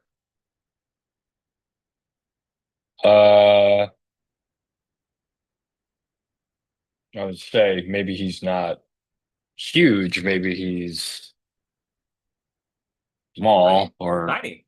the Yeah. tiny or just the size of a man and his day-to-day life just In his trying day-to-day to life. Oh, you're saying it's maybe like a person who turns into the kaiju, or are you saying the kaiju has a sort of daily routine that's separate from destroying the cities? no, he's like a human size and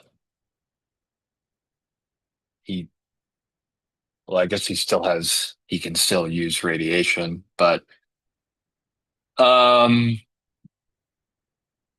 just or tiny works. Oh, tiny. Um Do you want to go with, I mean, God, there's just one Godzilla, but if it's tiny, you could go with a big swarm of them as well.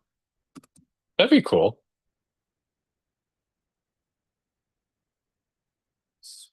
Perhaps. Or some sort of society of them. Hmm. Okay, so we've got a swarm of tiny, invincible, radiation farting monsters from the desert that hate small towns. Uh, this is starting to sound pretty distinct from Godzilla, I would say. Hmm. Any other changes you'd want to make? I'm trying to think the scientific super weapon. Um maybe maybe it's like pseudoscientific super weapons, Like magic? like yeah, like magic or something like that. You have to defeat him with magic. Okay, magic weapons, ritual, the power of friendship. Hmm. All right, this is like some kind of weird radioactive locust swarm, I guess. Uh, let's come up with a name for it, and then we'll move on. What do you think? Devilzilla, something. I don't know. Devilzillas. It's a swarm of Devilzillas. All right. Yeah, maybe they move. Maybe they emerge every like 25 years, like cicadas or whatever, and they move in these huge swarms from town to town in the desert. Yeah, I like that. Awesome. Nice job. Thanks for that. Sounds truly terrifying. We have a little time left. I want to open for questions on anything we talked about today. And then, oh, unless I had another volunteer. Did somebody else volunteer in the chat? No. Okay, good. We will open to questions on everything we talked about in terms of action horror basics and overview. Any questions?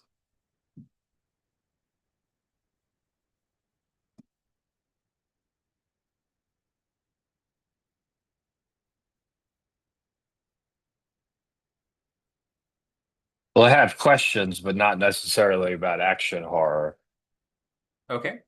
Then we'll open the floor to any future writing questions. Go ahead.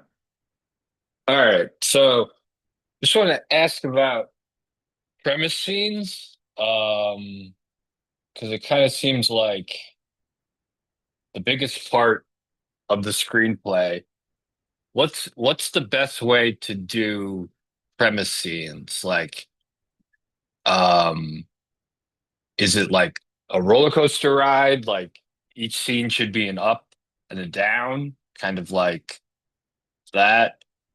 Um, yeah, just generally about premise scenes. Sure. So premise scenes, for anyone who doesn't know, is a structural beat that takes place between about pages 25 and 50. So this is sometimes called Act 2A, the first half of your second act, and it's really where the movie needs to kick into gear and start engaging on all cylinders, interacting with the core premise that we saw in the logline, the poster, and the trailer. If we're not doing the thing that it said in the logline at the start of the premise scenes or pretty shortly into the premise scenes, something is off. So make sure that this is matching what you described that the movie is about. So it is capitalizing on the premise and taking full advantage of it. So if you said this is a movie about a guy who fights aliens and off the poster is a guy shooting aliens with a gun, by now that is happening. We've gotten all the setup out of the way. We are no longer running from the aliens or figuring out what are they, or we're not getting the team together. We're not getting the guns anymore. That's all been done. We are now shooting the aliens. So make sure that you are doing the main thing of the movie in the premise scenes. Beyond that, you have to kind of understand what your genre is and how your genre works to know how those scenes would generally flow and what the structure of that kind of movie would typically be like. But given the genre that you're in, you're going to have a very specific kind of fun and a very specific kind of action that the viewers are looking for and are expecting in that part of the story. In action, it's going to be we're making progress by defeating enemies or perhaps constantly being on the back foot, but making our way from engagement to engagement as we achieve objectives towards defeating this enemy. But progress looks different in different genres. In romance, progress is all about the relationship and is all about asking, how do they feel about each other right now? And so usually the premise scenes are going to be the characters are trying to accomplish some other goal, but as they do, their thoughts on each other are going to start to change and they're driving each other crazy at first, but eventually they're going to start to see the other one's value and start to be able to work together with that person. And eventually those feelings will bloom into that first kiss, which might be like a late premise scene or even the midpoint of the movie. So understanding what your genre is all about and what fun looks like there and what the central form of progress looks like is essential for modeling out what those premise scenes are going to actually feature. Make sure that you are entering that sequence with a lot of energy and momentum.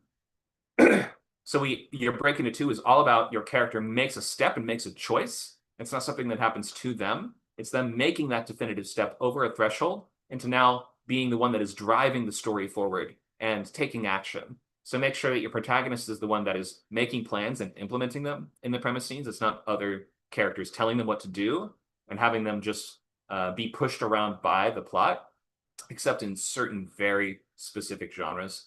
Most of the time, our protagonist is being as active as possible, implementing plans, and making clear, tangible progress towards that concrete goalpost in the premise scenes. And also, it's going to be big blockbuster moments like set pieces. So knowing what your genre is will tell you what kind of set pieces are going to be here, whether it's comedy set pieces that are big, I don't know, awkward party sequences where your character makes a fool of himself, or we could have a scene that's a fight at the warehouse that's like an action set piece, or a romance set piece might be like the big love confession out in the rain, things like this. So you're kind of playing the genre beats as best you can, making sure that you're delivering what those fans want to see in a slightly different way than they were expecting to see it. And you're also always just making that clear, tangible progress towards your character's goals.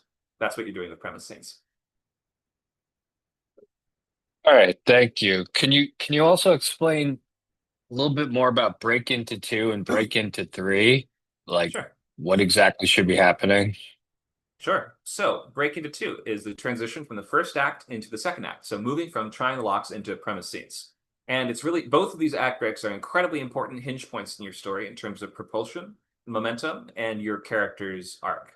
So at the beginning of the story, your protagonist is going to start in a place of stasis where there are, although the cold open might be something kind of unexpected or different from their normal life, shortly afterwards they would sort of settle back into some kind of routine.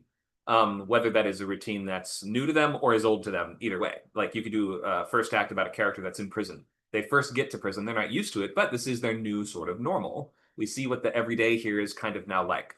The catalyst is something that shakes up that normal and says, now you must respond to this event that has changed your day to day somehow. And the way that your characters respond to that is going to be really the key point of trying the locks. So your characters now, if the catalyst provided some kind of opportunity for them, trying the locks will usually be a portion of the script where they explore the opportunity and they ask, am I ready for that journey?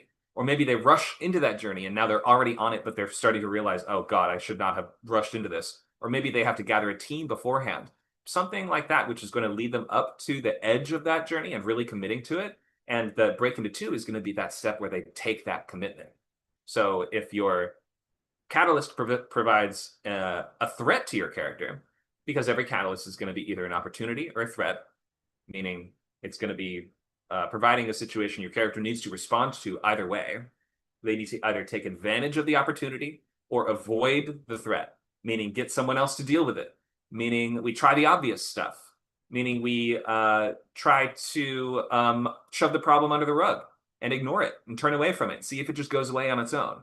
But when that doesn't work, and when the obvious stuff is out of the way, that is when your character realizes what they must do in order to eventually succeed. And that is going to be like the second act stuff.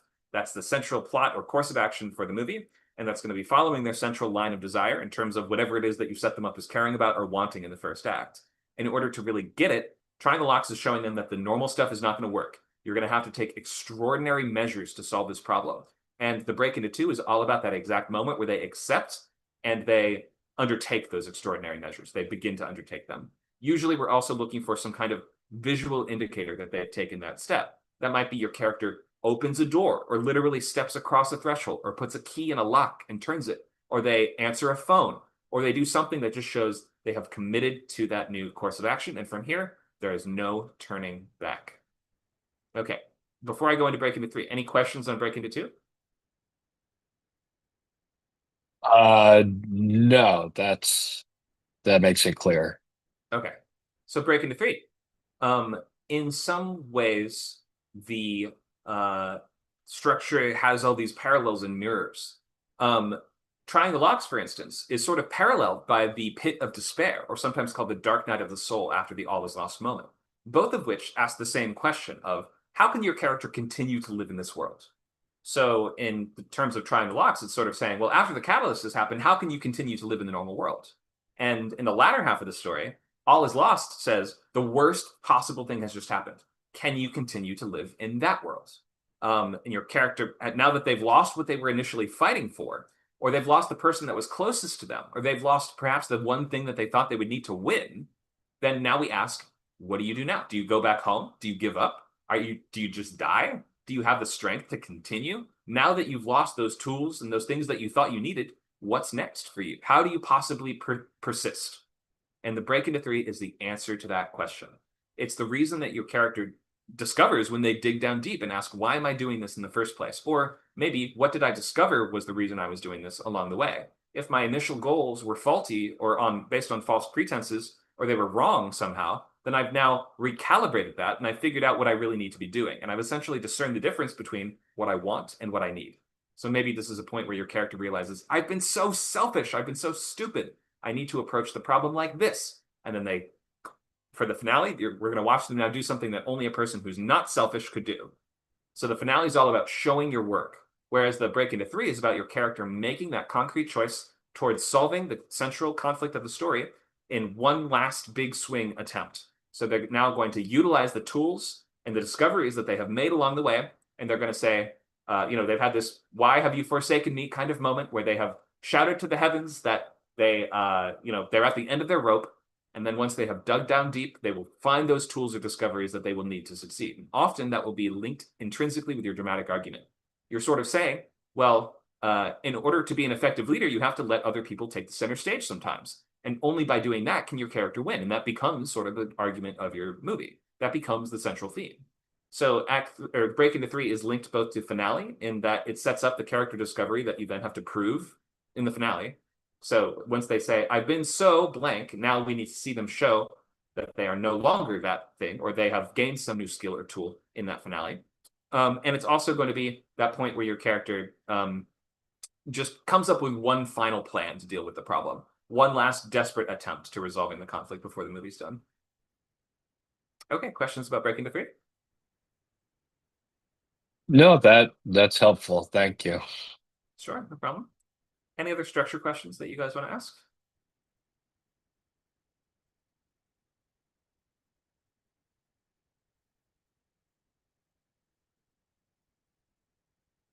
Um, I don't know if you're too familiar with the origin story plot structure, but would you consider um, the character sort of experiencing the thing that's going to turn them into um, the iconic, I don't know, superhero is most of what these are? Is that a premise scene? Wait, sorry, say it again. Is what a premise scene? In an origin story movie, like let's just use Batman for an example. The scene where Bruce Wayne's parents die, or he falls in the well and the bats swarm him, is that a premise scene? Oh, no, no, no. That's setup. That's just first act. So premise scenes are inherently a second act idea. So like the core trauma of Batman is his parents dying. And he is sort of defined by his relationship to fear, which I think is what the scene where he falls in the well full of bats is all about. And that's sort of the moment that he realizes I have to overcome fear. And in order to overcome the trauma of my parents' death, I have to sort of become the scary thing. Like I have to become like these bats. So I think to me that's setting up the arc and progression of the character, but they're not premise scenes because that's not What what's on about the. Go ahead. what about Spider-Man? So he gets bit by the spider. That's Act One. But then the death of Uncle Ben, is that Act Two? Is that premise scene, or am I crazy? Are you talking about just the Spider-Man mythos, or are you talking about the Sam Raimi movie? The Sam Raimi movie, the first movie. In the Raimi movie. Okay. Yeah, if I remember correctly, the death of Uncle Ben and his decision to hunt down the vigilante is the break into two. So it's like Okay. the catalyst is bitten by a spider. Trying to locks is what's happening to me, what can I now do? And I'm going to use it to make money. So he discovers I can use it to be a prize fighter, essentially. And then, yeah, I guess Uncle Ben dying is still a trying the lock scene in that moment where he puts on the mask and becomes essentially a superhero for the first time hunting down the killer. I think that is the break into two moment. think I just have a long Act One. Might have to look at that. You mean that movie has a long act one, or in your project? No, my project Oh, has okay. a long Act One. It might, yeah, and that movie also has kind of a long act one. But if trying the locks is so fun, nobody cares if your act one is long. If trying the locks is fun enough, which that's the great part about it. And that's why I always say trying the locks is like one of the best parts of the whole movie. You can like experimenting with new powers and possibilities and like risks and dangers and like building up the importance of something can be the best part. Would this be a good place to workshop an idea into a log line, or should I save that for lab? We can do that. We'll just move from questions to workshop now. Unless someone has something more pressing. Going once, going twice. Okay. Okay. So death game genre. The setting is like a fake town in Nevada that's like a nuclear testing site. All right. And the general idea is a bunch of characters wake up in this town with cameras. It's a sort of found footage. So they have cameras attached to them. They can't take them off or they die. They can't cross the perimeter or they die. There might be like hidden cameras in the fake town. Um, that's really all I have. I think it might be interesting to do a family, have the family have to compete in the death game against one another. See how that plays out. But it'd be a pretty short movie. Like, and also like the title "Nuclear Family" might be fun, but it might also give the wrong impression of the type of movie that it is. It does have that kind So of like ironic, funny sort of like yeah, a little vibe too to it. tongue in cheek. It's very tongue in cheek. There was a Blake Snyder movie that he I think pitched to Spielberg in the 90s that was called it never got made, but it was called Nuclear Family, and it was sort of a comedy about a family it was like The Incredibles, basically. It's like a comedy about a family of superheroes. So Yeah, that it sounds does more something about it appropriate. does have that sort of comedic vibe to Nuclear Family. I probably would not pick that title unless you want to go with the Yeah.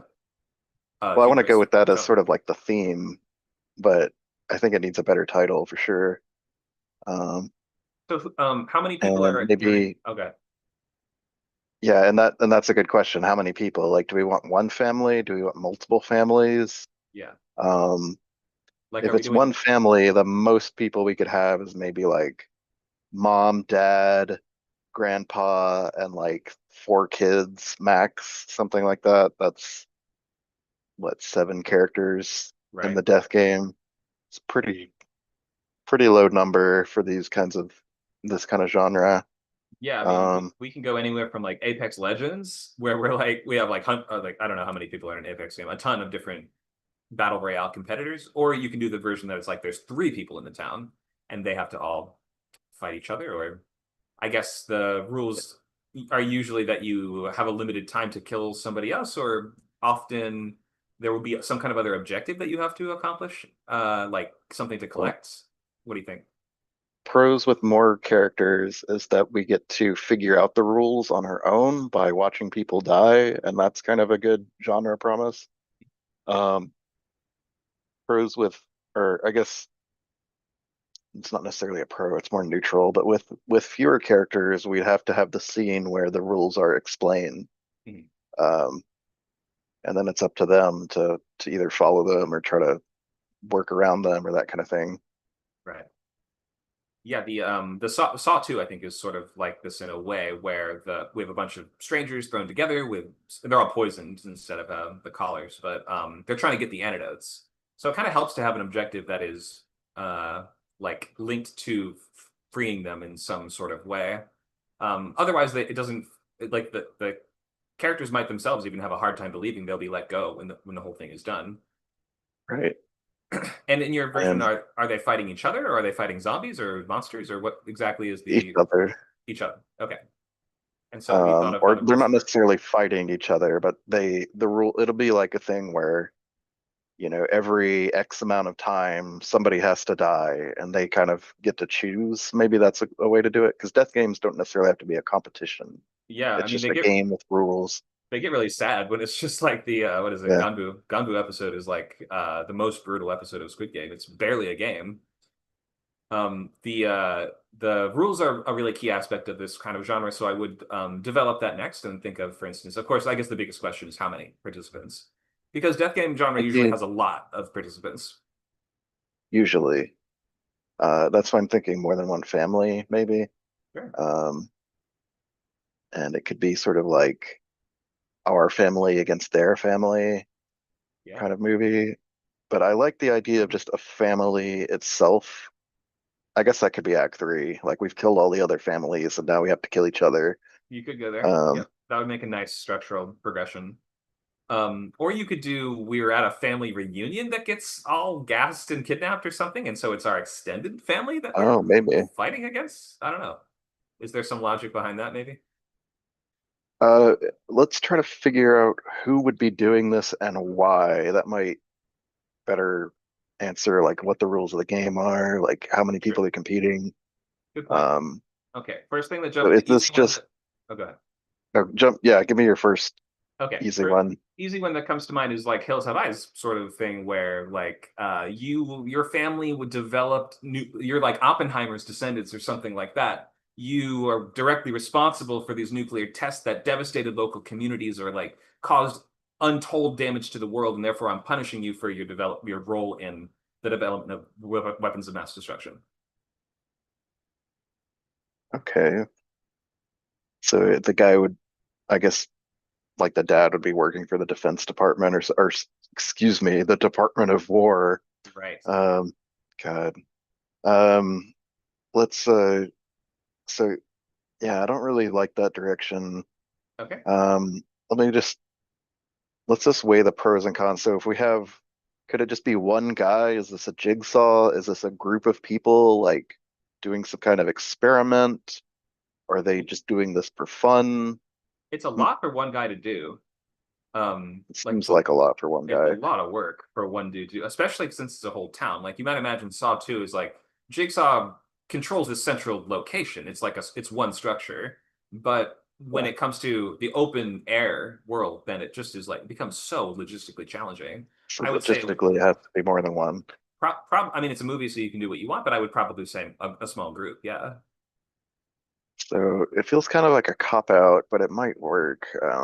This was the Stephen King, like the government did it, like the military is doing some kind of test, some Okay. kind of psychological experiment or something.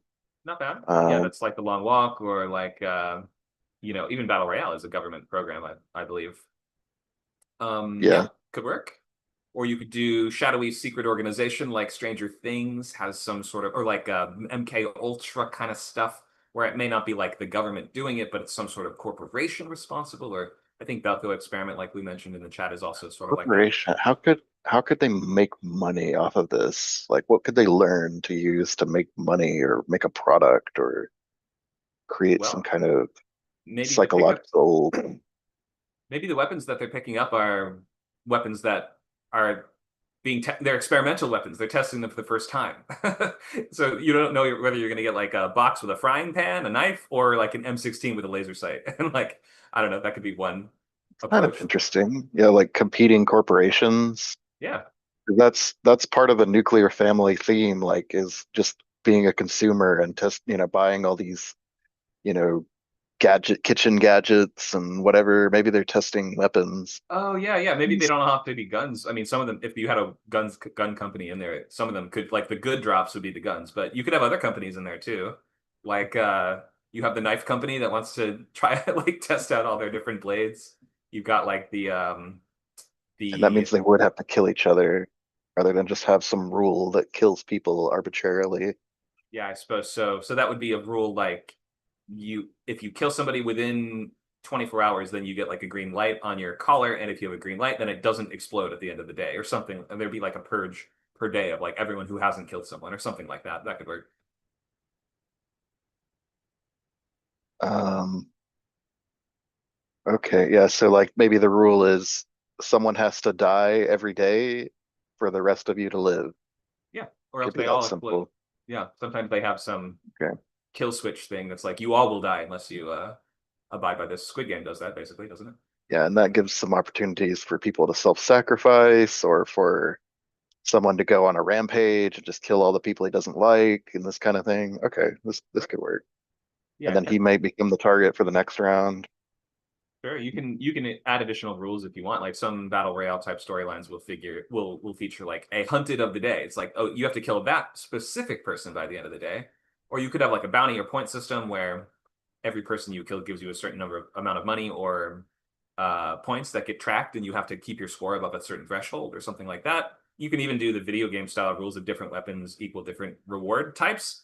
In a game like The Ship, which is sort of like a battle royale murder mystery kind of game, which was originally a Half-Life mod, there's an economy of weapons such that the more you use certain weapons, the less money reward you get from using that one again. So you're actually incentivized to keep switching it up to use all the different ones. Okay, I think I like the idea of like multiple families. So let's do like four families, three to four families. They're all in little fake houses next to each other on a fake street in fake suburbia. Um, and I think the simplest rule to start with is someone must die every 24 hours for the rest of the families to live. Right. Um, and at first they might try to cooperate. Oh, let's send old grandpa outside the perimeter, and this kind of thing. But then they would start to compete against one another. Um, And Maybe weapons they are discover like a hidden rule where whoever does the kill like gets some kind of like bonus drop the next day, and like, oh, we get pancakes and I don't know, Tupperware and um TV. I don't know, family, nuclear family stuff. Um, Oh, sure. Yeah, you could keep sort of the central theme could be like ironic deconstruction of like the perfect family life or something like that. maybe Yeah. the villain would have something in their backstory, or the villains would have something in their backstory, which kind of justifies that. I would imagine. No, what would be I would, great is if each go ahead. family had a pet too.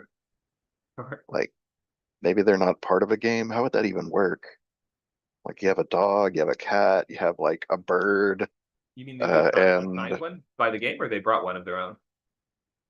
I'm not sure. Maybe it's just there. It's like part of their little fake house. It's like, Oh, okay. oh, Like, here's Fido, I would not here's trust Fido. Fifi. If they were just in the house, I would think that dog's got a bomb in him or something like that for sure. Like that dog's Sure. gonna go nuts on us. But I'm not gonna kill the doggy because look, you can't you can't lose the audience by killing the doggy. And I gotta keep But the that could audience on be my side. Go ahead. that gives you an easy save the cat moment. It gives you an easy sort of like way to test morality, the different characters' morality against one another. Like, I don't trust this dog. We gotta, leave it outside. Like, Sure. no, he's just a dog. We gotta take care of him. Like, he's Yeah, not eating my food. Like this kind of stuff. yeah, some good scenes there. Kind of reminds me of like the baby in Vivarium, if you saw that movie. Oh yeah, yeah. I like that movie a lot. I Though think so. Yeah. I feel like the weakest part of Vivarium is just the like going to the mysterious town, and like it feels like that could have been its own movie. The Okay, baby thing is the strong part. right. Um, I would ask this question: is your town being like uh if it's this isolated, how are they being supplied? Would be my other question because 24 hours per death is a pretty long time scale. That means that the game will be lasting for weeks, probably, right? Probably. And if So, especially if it was just one person running everything, all the security, all the cameras, and also the supplies, that feels like you need like three people for this.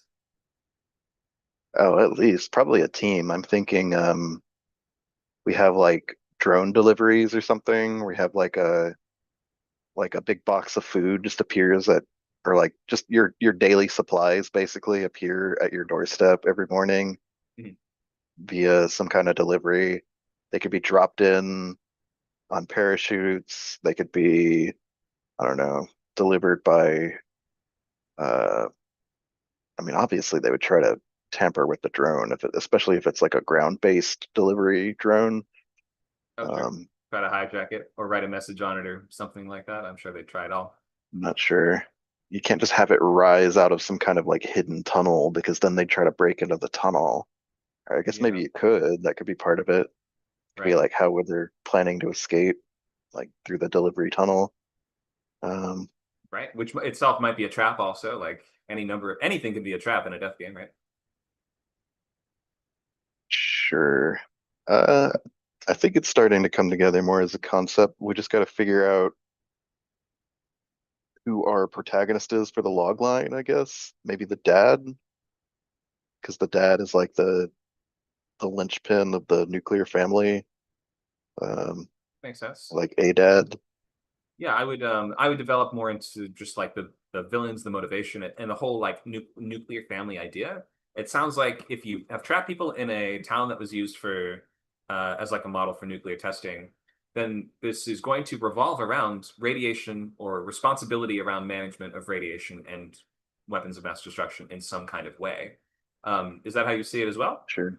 Go ahead. Not really. No? Okay. So But why are we here then? Why is it called nuclear family? well, I don't think it's called nuclear family. I think it's just Oh, okay. the idea of like, have you seen one of these towns? They have like Yeah. The Hills Have buildings Eyes. with no insulation. Yeah, The Hills Have Eyes is a And movie that where the villains live in a town like this, and there's like a Call of Duty map that's set oh, in a town like this. I've seen these. yeah. So it's There's a like there's a it's a fake technique in town for Indiana fake Jones. families, which is sort of fitting the theme of the nuclear family because it's a fake idea. Okay, Uh, so fake families. Maybe that's tied to the thematic like idea of the villain in some way. um, yeah, I'll have to think about the villain. I think the easy one is just some kind of experiment. Um, I like the idea of like testing these different products out on the people as well. Like, it could be a little bit like a less satirical version of Cabin in the Woods, where you Oh, have sure. this like team of scientists, like, oh, they didn't like the corn cereal, like, but they did like the wheat cereal or something like this, like Right. just Yeah. testing different things on these people. Yeah. Maybe But not even. Go ahead. why would they be expendable? Like, that's the question. I don't know. I have to think about it. Well, I guess they're expendable because we're doing a bunch of unethical tests on them, and we don't want them to tell the world about it, right? Yeah, but usually a death game has a winner, and the Oh, winner would what? They would just there'd be a leave the winner for this game one. and then This feels less like there'd be oh, a winner. Like an experiment doesn't have to have a winner. that's true. Yeah. I think the rules are just in place to I keep killing mean, each other, right? Go ahead, Vicky. because of what you're saying, it could also be that they think there's a winner, but really the person that leaves is killed Right. because it's no longer useful. Yep. Would make sense. That would be a very dark ending. I do appreciate a dark ending. It's like, congratulations, you won the lottery. Yeah. Go step into the booth to collect your prize, and the booth is just like an incinerator. Like, Ideally, you would kill them using some conclusion that they gained from the experiment, also too, where it's like, you proved this was the most effective weapon. Good job. Bang. yeah. That is effective. Look at that. Or your family was, exhibited the best quality. Right. You win. Sorry about your young ones, but come inside and collect the prize. Yeah. You Prize is you you were destruction. such a high quality family that we decided to harvest your genes and use them to create our race of super soldiers. That's pretty good, actually. Yeah, like some kind of like billionaire eugenics thing where they want the best family genes or something. Yeah, the warrior gene. They're looking for a very specific kind of gene that they can then use to implant all their various Elon children of the world as Yeah, Elon spawn. after they destroy the world and they want to repopulate it with like perfect white bread American families or something. There you go. That's kind of good. Could also be that Got it. they're like resistant to some like disease or like anti-aging kind of stuff. Sure. Sure. Yeah. Better genetics. Oh yeah, It's pretty much Moonraker. Like this is what the villain's plot is sort of like this in Moonraker, except his involves going to space and yeah. like killing all the people in the world, then only bringing his super hot super people down to be the new master race. But yeah, maybe there's something in we're looking for a certain kind of genetics. Oh, that I like that idea. The billionaire funding the whole thing. That's easy Yeah. because that's not too far from Elon already from does it. reality. Yeah, this is probably Yeah. just like Bezos has a couple of these going at all times. All right. Well, thank you for spitballing. I think I can turn this into a log line and then put it in the file. Awesome. Thanks for sharing. I think it sounds like a good idea. Keep working. We will be wrapping up for now. We are at the end of our time. We have time for maybe just any last questions on either what we talked about today or the upcoming boot camp before we wrap up today. Sign up so we can do these boot camps. We need at least 6 people, 5 or 6 people. So please sign if you want to join. There's a suggested donation, but if you can't do it, you can also get a tuition waiver. So it's open to everyone. We want to get everyone in these. And here's the the form's already there. So just sign up. Brought it up. Yep. I played Nacho's role. Sorry. I was the Nacho and he was the Cono. Okay. Thank you for that. Anybody else? Last questions, thoughts, or comments? I got one more question about the project, but it might be too long. I'll leave it open to others first. Anyone else? Speak now. I mean, I was going to ask about the boot camp itself, Okay. but about a project idea I have. How like against the genre is it that the humans are the monster in my story? Meaning you have a monster protagonist that is sort of being hunted or fighting humans? Yeah. It works well. You would still, in a lot of cases, like a monster protagonist will have some element of humanity. Either they're part human or they're friend, they like have a human owner or something like that.